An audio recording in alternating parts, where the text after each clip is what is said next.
오늘은 성경 말씀 중에서 신앙 생활하면서 절대로 변치 말아야 될 것이 있습니다. 시대에 따라 환경에 따라 변해야 될 것이 있는 반면에 변해서는 안 되는 것이 있습니다.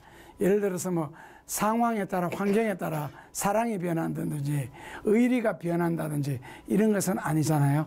구구단이 변치 않는 것처럼. 그렇다면 신앙생활하면서 변치 말아야 할 것이 무엇이 있을까? 이것을 성경에 보면은 6구절이 나옵니다.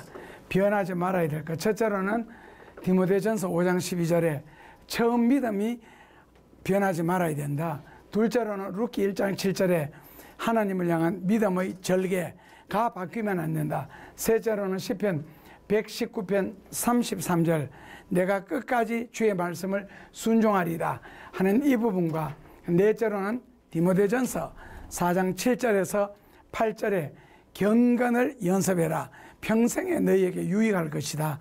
육체의 연습은 약간의 유익만 있다. 그 다음에 다섯째로는 요한일서 2장 17절에 하나님의 뜻을 실천하는 것. 여섯째로는 계시록 2장 10절에 중성하는 부분입니다. 이 중에서 다섯 번째, 여섯 번째, 1번에서부터 6번까지를 공부하도록 하겠습니다. 핵심적으로 간단하게 공부하겠습니다. 첫째로는 디모데전서 5장 12절입니다. 성경을 읽으셔야 무슨 뜻이 들었는지를 알 수가 있습니다. 디모데전서 5장 12절 말씀에 보면은 같이 보시면요. 5장 12절입니다. 처음 믿음을 저버렸으므로 심판을 받느니라. 그 뭐를 버리지 말라는 거예요. 그 요한계시록에 보면은 뭐를 회복해라? 첫사랑.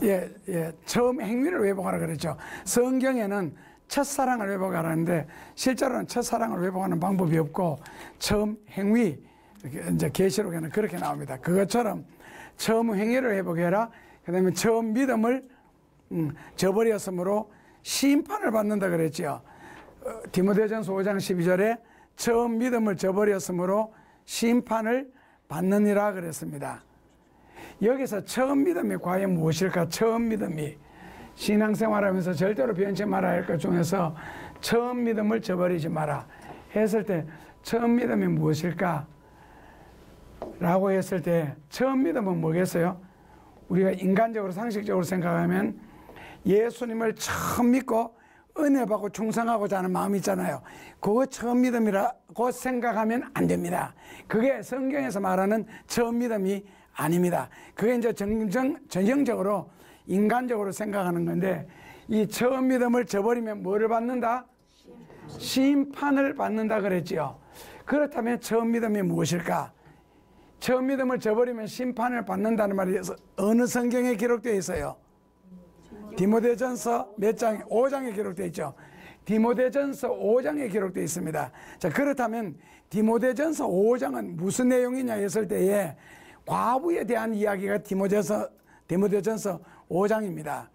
요즘에는 이제 과부라는 단어는 안 쓰겠지만은 그냥 뭐 혼자 사는 여인, 너무 복잡하니까 그냥 성경에 있는 그대로 그냥 과부라고 표현할게요. 굉장히 죄송한데. 그러면 호레비에 관한 건 없나? 신기하게도 호레비에 관한 게 성경에 없어요. 과부에 관한 이야기는 늙은 과부 이야기, 젊은 과부 이야기가 나와요. 그런데 디모데전서 5장은요, 젊은 과부에 대한 이야기입니다. 이게 무슨 뜻이냐면은, 예를 들어서 부부지간에 예수님을 믿다가 자기 남편이 돌아가셨잖아요. 그러면 젊은 과부는 뭐를 생각하느냐? 앞으로 남은 생애를 주님을 위해서 헌신하고 충성하겠습니다. 봉사하며 살겠습니다라고 처음에는 그 이런 결심을 합니다. 그러다가 시간이 지나면서 이 마음이 변해돼 가지고 변해서 재혼을 해버리는 거 있잖아요. 재혼이 죄다 죄 아니다를 논하는 것이 아니라 재혼을 해버리면은 그 다음에는 어떤 마음이 마음속에 드느냐면은 고린도전서에 나오는 것처럼 결혼에 관해서 어떻게 하면 신랑을 기쁘게 할까? 그 다음에 이제 자식들이 또 있거나 가정생활에 마음을 빼앗기게 되죠. 그러면 처음에 혼자 되었을 때에 하나님을 위해서 헌신하겠습니다. 섬기겠습니다. 봉사하겠습니다. 라는 마음이 바뀌지요. 그러면 그거는 바로 뭐라고요?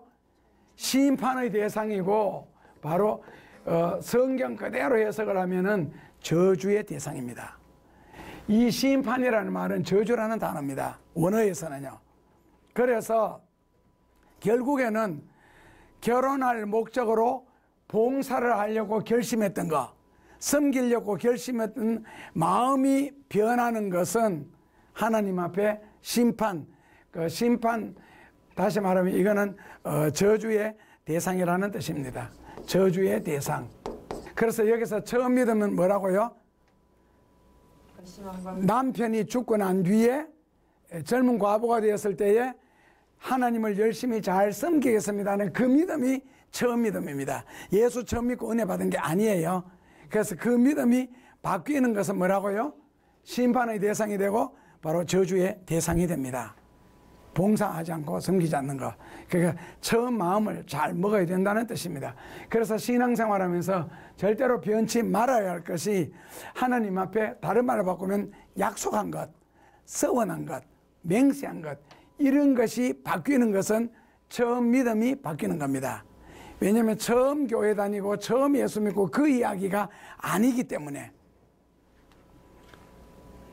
자, 둘째로는 신앙생활하면서 바뀌지 말아야 할 것이 뭐가 있느냐. 둘째로는 룻기 1장 17절입니다. 참 아름다운 성경입니다. 룻기 1장 17절입니다. 그 룻기 1장 17절을 위해서 룻기 1장 16절 17절을 같이 읽으셔야 내용이 더욱 자세하게 이해가 됩니다. 룻기 1장 16절입니다. 보시면 룻이 가로되 나로 어머니를 떠나며 어머니를 따르지 말고 돌아가라. 강건하지 마옵소서. 어머니께서 가시는 곳에 나도 가고 어머니께서 유숙하시는 곳에서 나도 유숙하겠나이다. 어머니의 백성이 나의 백성이 되고 어머니의 하나님이 나의 하나님이 되시니 어머니께서 죽으시는 곳에서 나도 죽어 거기 장사될 것이라. 만일 내가 죽는 일 외에 어머니와 떠나면 여호와께서 내게 벌을 내리시고 더 내리시기를 원하나이다 하는지라. 요즘도 이런 며느리가 있겠습니까? 없을 것 같아. 진짜 우리 세대 이야기지. 나로 하여금 그 이제 자기 신랑이 죽었잖아요. 상당히 젊은데 지금 그 아이도 하나 없이 진짜 누구 말대로 생과부가 되었는데, 그러니까 어머니가 시어머니가 두 며느리에게 너희들 살 길 찾아가라 하면서 하시는 말씀이, 내가 언제 내가 시집을 가서 남자 아이를 낳아서 그 아이가 커서 다시 너희들 신랑으로 줄 수 있겠느냐. 이게 이스라엘 풍습이거든요. 그러면 지금 내가 20살이라고 가정했을 때 시어머니가 지금 시집 가서 아기 낳아서 그 아이가 20살 되도록 기다리라 그러면 적어도 40 몇 년을 기다려야 되는 거예요. 이게 말이 되는 거예요. 그래 너희들 남자 찾아서 시집 가라 하니까 오바르는 그 맏며느리는 눈물 흘리면서 인사를 하고 떠나갔고, 둘째 며느리는 룻은 참 아름답지요. 어머니께서 가시는 곳이 내가 가는 곳이고, 어머니가 머무시는 곳이 내가 머무는 곳이고, 어머니의 백성이 나의 백성이고, 어머니의 하나님이 나의 하나님이고, 어머니가 죽는 곳이 내가 죽는 것이고, 나 어머니가 죽는 일 이외에 떠나가신다면 나는 하나님의 저주를 받겠다. 참 멋있잖아요.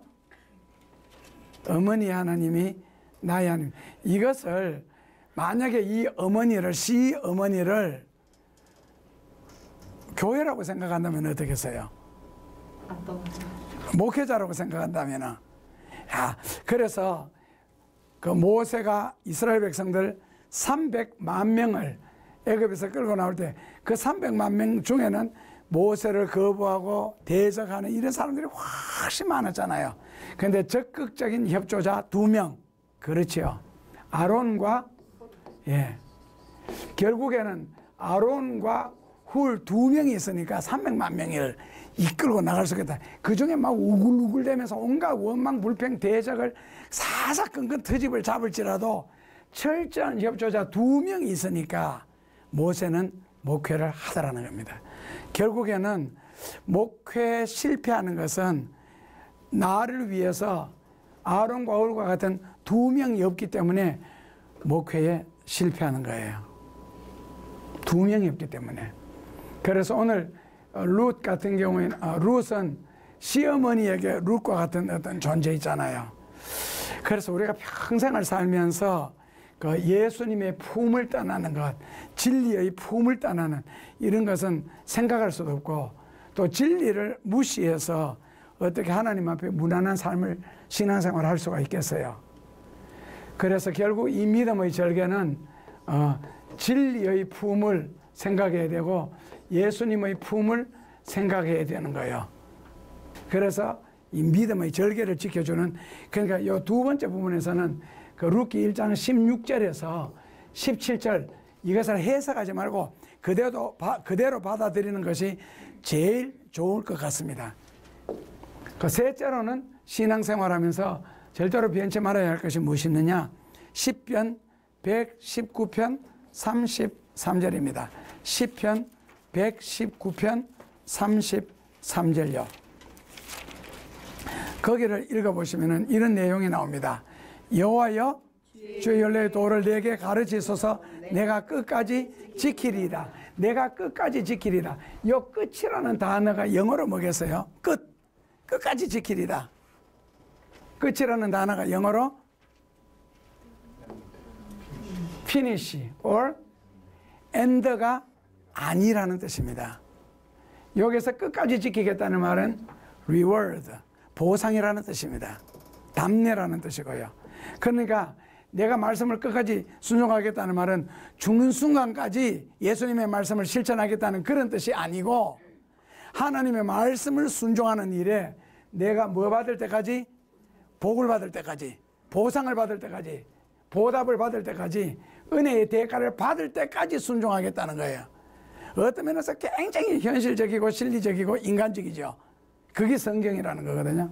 사도 바울도 내가 이 고생을 하면서도 주님을 믿고 주님을 위해서 헌신하는 이유는 내게 줄 reward, 보상을 바라봅니다. 프라이즈가 아니고요. reward. 바울은 물론 프라이즈라는 단어도 많이 씁니다. 경기를 비유하기 때문에.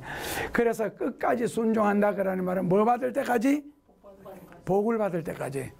그러니까 보험을 넣는다면은 끝까지 넣어야 되지, 중간에 넣다가 취소를 해버리면 엄청나게 손해봅니다. 그러니까 하나님 앞에 헌신하고 충성하다가 복을 받을 때까지, 하나님의 어떤 보상이 주어질 때까지 계속 가야 되지, 중간에 포기해버리고 뭐 떠나버리면 이때까지 한 수고가 복이 되지 않잖아요. 5,000원, 10,000원짜리를 반 잘라서 가져간다고 해서 5,000원에 물건 주는 건 아니거든요. 보상은 해줘요. 한국은행에서는, 돈 만든 곳에서는. 그러나 여기서는 절대로 안 됩니다. 모든 그만두는 즉시 그 자체와 더불어 끝나버리기 때문에 그렇습니다. 그래서 말씀을 순종한다는 것은 하나님께도 영광이 되지만은 인간으로서 주의 말씀을 순종하는 것은 물론 그 자체가 기쁨이고 영광이나, 그러나 하나님은 뭐라고요? 하나님을 기쁘시게 하는 방법도 된다. 고로 하나님이 말씀 순종한 것에 대해서는 반드시 보상해 주신다. 그렇다면 너도 보상을 받을 때까지 뭐 해라? 말씀을 순종해라. 언제까지? 보상을 받을 때까지. 보상. 그래서 로마서 4장 4, 5절에 보면은 우리가 주를 위하여 헌신하고 순종할 때 하나님은 그것을 뭐로 여기지 아니하고? 빚으로 여기지 아니하고. 그러니까 우리가 죄인으로서 용서받고 그리고 하나님의 은혜를 갚는다. 그게 이제 빚이거든요. debt. 그 빚인데 하나님은 그것을 빚으로 여기지 않고 뭐로 여기느니라? 빚으로 여기느니라. 참 멋있죠. 다시 말하면은 내가 하나님 앞에 은혜 받은 빚을 졌고 그 진 빚을 내가 갚는다는 심정으로 헌신하고 충성한다고 생각하는데, 하나님께서는 네가 빚 갚는다는 심정으로 헌신하고 충성하지만 나는 그것을 네가 빚 갚는다고 생각하지 않고 너가 헌신하고 충성하는 만큼 내가 너에게 빚으로 생각하겠다. 은혜가 갑절이죠. 참 멋있죠. 하나님이 네가 충성하는 만큼, 헌신하는 만큼 내가 네한테 빚으로 여기겠다. 그래서 너에게 보상해 주겠다. 이것이, 그래서 시편 119편 33절은 끝까지 말씀을 순종하리다 그라는 뜻은 보상을 받을 때까지, 복을 받을 때까지, 은혜가 될 때까지 충성한다 그러는 뜻입니다. 자, 넷째로는 디모데전서 4장 7절 8절입니다. 같이 보시면은요, 4장 7, 8절입니다. 망령되고 허탄한 신앙을 버리고 오직 경건에 이르기를 연습하라. 육체의 연습은 약간의 유익이 있으나 경건은 범사에 유익하니 금생과 내세의 약속이 있느니라.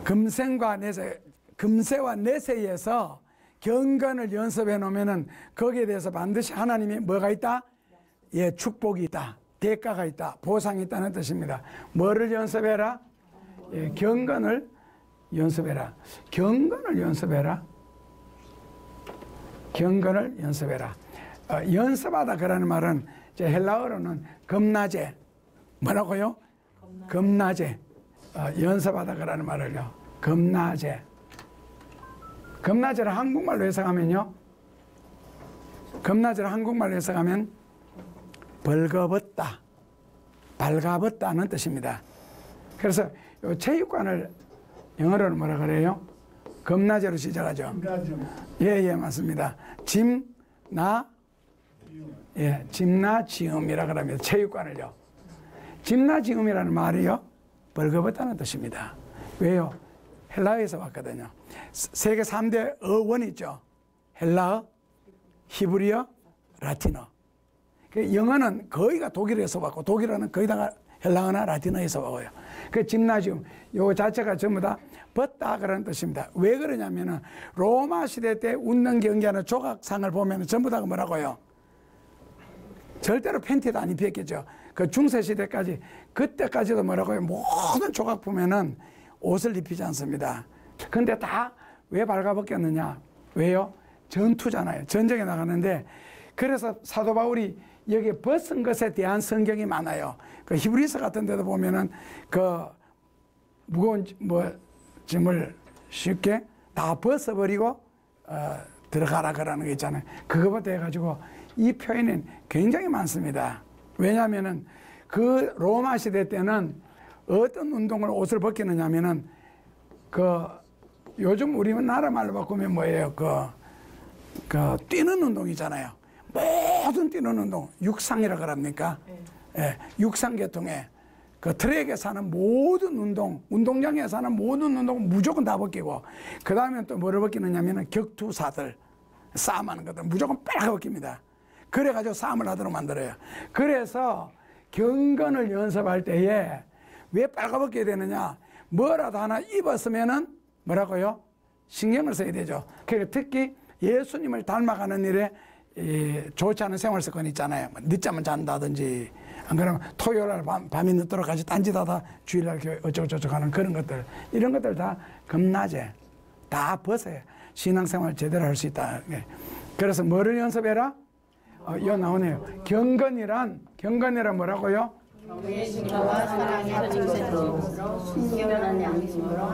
예배할 수 있는 마음을 경건이라고 한다면은, 이제 경건한 생활이란 무엇이겠느냐 했을 때, 경건생활. 장로의 신학대학교의 표어가 뭐예요? 경건과 학문이에요. 경건이 그렇게 중요한 단어입니다. 경건생활이란 뭐냐면은 철저하게 인본주의에서 신본주의로 바뀌는 것, 이사가는 행위를 이 경건생활이라고 합니다. 인본주의, 사람 중심에서 신본 중심으로. 그래, 인본주의라는 말은 영어로 anthropocentrism, 인본주의, anthropocentrism에서 그 다음에는 신본주의, 데오센트리즘으로 바뀌는 것, 이것을 경건생활이라고 합니다. 그래서 철저하게 누구 중심이 되는 것? 하나님 중심이 되는 것. 모든 의식구조, 모든 사고방식, 모든 생활방식이 사람에서 인본, 사람에서 신본, 안스로포, 사람에서 데오, 하나님으로 바뀌는 것. 데오라는 말은 이게 신이라는 뜻입니다. 데오. 그래서 경건생활이라는 것, 그러니까 뭐라고요? 육체의 경건은 약간의 유익이 있을지라도, 그러니까 헬스를 해서 몸을 단련시킨다. 그럼 그 약간의 유익이 있을지라도 경건은 금세와 내세에서 자기에게 복이 되기 때문에, 그래서 신앙생활하면서 이 경건한 신앙생활하는 것, 이거 연습해라 그럽니다. 경건이라는 건 성경 전체 15번 나오는데 그 중에서 13번이 목회서신 디모데전서와 디도서, 요 성경 안에 13번이나 나오고 그 중에서 9번이나 디모데전서에서 다 나옵니다. 9번. 그러니까 경건은 목회하는 것, 다시 말하면은 우리의 신앙생활하는 것에서는 경건은 절대로 빼놓고 이야기할 수 없다. 그래서 신앙생활하면서 평생에 경건을 연습해야 된다. 첫째로는요, 평생에 변치 말아야 될 게 처음 믿음. 예, 처음 믿음이 뭐라고요? 처음 믿음의 정확한 뜻이 뭐라고요? 남편이 있고 예, 하나님과 약속 혹은 서원, 첫 결심, 맹세, 이런 게 처음 믿음이라는 뜻입니다. 이제 예수 믿는 게 아니고, 그럼 둘째로는 뭐가 바뀌면 안 된다? 뭐가 있어야 된다? 룻 이야기했죠. 믿음의 절개, 지조. 그 셋째로는요? 예, 언제까지? 예, 복 받을 때까지 해야 정확하게 성경이 이해되니까 끝까지 하지 말고 복을 받을 때까지, 상급을 받을 때까지, 뭐에 대한 자기가 헌신하고 충성하고 봉사하는 일에 대가가 주어질 때까지. 아셨죠? 신앙생활 절대로 중간에 포기해버리면 이때까지 공부한 거, 노력한 거, 헌신한 거 다 손에, 누구 말대로 뭐 도루묵이 돼버리니까. 자, 그 다음에는 요한 1서 2장 17절에, 요한 1서 2장 17절에 신앙생활하면서 변치 말아야 할 것이 무엇인가? 17절에 이 세상도 그 정욕도 지나가되 오직 하나님의 뜻을 행하는 이는 영원히 거하리라. 여기 보면은 이제 핵심 단어가 지나가됩니다. 지나가되. 뭐가 지나간다고요? 세상도 지나가고 정욕도 지나간다. 지나간다 그라는 말이 여기서는 핵심 단어인데, 지나간다는 말은 우리말로 해석을 하면요, 흘러간다. 흘러간다. 지나간다고. 그 다음에 가치관이 바뀌는 거 있잖아요. 바뀐다 그런 뜻입니다. 가치관이 바뀐다. 그 다음에는 없어진다. 정욕도 세상도 다 없어진다. 그 다음에 중요한 단어 뜻은, 그보다도 더 중요한 것은 하나님의 기억에서 사라진다는 뜻이 있습니다. 지나가다라는 말은 뭐라고요? 하나님의 기억에서, 하나님의 기억에서 사라진다. 그러니까 하나님의 생각도 안 해준다. 왜요? 가치가 없으니까. 그러나 하나님의 뜻을 행하는 자는, 그라는 말은 우리말로 해석하면요, 가치 있는 자, 가치 있는 자, 귀한 자, 가치 있는 자, 귀한 자는 그리스도와 함께 영원한 구원을 받으리라. 하나님의 뜻을 행하는 자. 그 하나님의 뜻을 행하는 자가 누구라고요? 가치가 있는 자 혹은 귀한 자. 그래서 말씀을 순종하는 것은 아무나 하는 것이 아니다라는 뜻입니다. 그만큼 귀하고 가치가 있는 일이기 때문에. 그래서 섬기는 거, 봉사하는 거, 이거 절대로 시시하게 생각하지 마요. 교회 와가지고 걸레 하나 들고 빗자루 하나 들지라도 그거 유치하게 생각하시면 안 됩니다. 그만큼 가치 있는, 사람들 보기에는 땅바닥 일하니까 천한 것 같지만은 하나님이 보실 때는 이런 사람을 뭐한다? 기억해 주신다. 하나님이 기억해 주신다. 특히 어려운 날, 환난 날, 고난의 날, 내가 하나님의 도움이 꼭 필요한 날, 하나님이 너 안다. 그거 한마디만 하면 되거든요. 그 한마디로 다 끝나는 거고, 그만큼 이 좋은 일입니다. 뭘 하는 것이? 하나님의 뜻을 실천하는 일. 그렇다면 여기서 이제 궁금한 것은, 그럼 하나님의 뜻이 뭐고? 그렇다면은 하나님의 뜻이 뭐냐? The will of God. 하나님의 뜻. 이거 소문자 쓰고 앞에 더 붙여야 되지. 그렇다면은 하나님의 뜻이 뭐냐? 그렇다면 자, 이제 하나님의 뜻을 여러분들이 알 차례죠. 자, 하나님의 뜻이 뭐예요? 예, 범사에 감사하라, 항상 기뻐하라, 쉬지 말고 기도하라. This is the will of God in Jesus Christ. 이것이 그리스도 예수 안에서 너희를 향하신 하나님의 뜻이니라. 뭐가요? 감사하고 기뻐하고. 입으로는 다 외우죠. 뭐 누가 몰라 그걸. 순종하는 게. 그 다음에 요한복음 6장 40절에 보면은 전도해가지고 사람들로 하여금 예수 믿고 구원받게 하는 것이 하나님의 뜻이니라. 데살로니가전서 4장 3절에 너희가 죄를 짓지 않고 거룩하게 사는 것이 하나님의 뜻이니라. 베드로전서에서는요, 선한 일을 행한 후에 핍박을 받는 것이 하나님의 뜻이니라. 고난을 받는 게 하나님의 뜻이니라. 이제 그런 겁니다. 하나님의 뜻이란. 그래서 위에서 하나님의 뜻을 행하는 자는 뭐라고요? 가치 있는 자, 귀한 자. 그리고 좀 더 넓게 말하면 그 마가복음 3장 30절에서 35절에 보면은 하나님의 말씀을 잘 듣는 거, 그것이 하나님의 뜻이라 그랬어요. 하나님의 말씀을, 성경을 바르게 배우고 잘 듣는 것이 왜 하나님의 뜻이냐? 듣고 배우는 것으로 끝나는 게 아니잖아요. 왜냐하면은 이 문학의 종류에는 두 가지가 있거든요. 첫째로는 지식의 문학이 있고, 그러니까 지식의 문학이 있고, 둘째로는 능력의 문학이 있습니다. 첫째로는 지식의 문학이 있고, 둘째로는 능력의 문학이 있는데, 지식의 문학은 낱말 그대로 아는 것으로 끝나는 것. 그런데 능력의 문학이라는 건 뭐냐면 아는 것이 현실로 바뀌는 것. 예를 들어서 벼오른편에 가서 그물을 던져라. 그렇게 딱 해보니까 그 다음에는 뭐가 돼요? 고기를 가득 잡지요. 그런 걸 능력의 문학이라 그럽니다. 그러니까 능력의 문학은 한마디로 말하면 성경을 능력의 문학이라 그러고, 일반적으로 지식을, 일반적인 뭐 역사이라는 거는 다 지식의 문학입니다. 능력은 말씀 현실. 그래서 성경이라 그러는 것은 능력의 문학이죠. 그래서 성경을 아까 바르게 듣고 배우는 것이 원래는 바르게 듣는 것으로 끝나요. 마가복음 3장 30절에서 35절에 보면 여기 하나님의 뜻을 행하는 자를 보라. 그랬을 때 거기 하나님의 뜻은 누구냐면 지금 예수님이 설교를 하는데 앞에 듣고 있는 사람들, 그 사람들이 하나님의 뜻을 행하는 자라 그래서요. 말씀을 듣고 있는 것 자체가. 왜? 말씀을 듣는 것으로 끝나버리면은 그냥 듣는 것으로 끝나는데, 말씀 자체가 뭐라고요? 능력의 문화이기 때문에 반드시 생활 속에 순종하게 되어 있고 실천하게 되어 있습니다. 그래서 하나님의 말씀을 순종하는 것이 곧 하나님의 뜻을 행하는 것이 됩니다. 그 말씀 순종에는 이제 기뻐하는 거, 번사에 감사하는 거, 뭐 섬기는 거, 봉사하는 거, 그 다음에는 전도하는 것, 이런 것이 다 하나님의 말씀이고 그 말씀을 순종하는 행위지요. 그러니까 들어야 행하죠. 전하는 이가 없는데 어찌 들으리요.